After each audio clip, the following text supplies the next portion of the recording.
காரணம் என்னம்மா கங்கை வற்றி விடுமா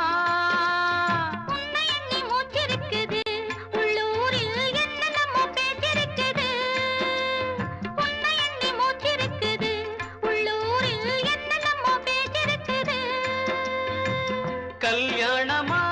கச்சேரியா தாழாதடி நெஞ்சு கொக்கு ஒண்ணு காத்திருக்குது கண்ணீரில் தத்தளிச்ச மீன் இருக்குது சோலை புஷ்பங்களே என் சோகம் சொல்லுங்களே என் தேவியை கண்டால்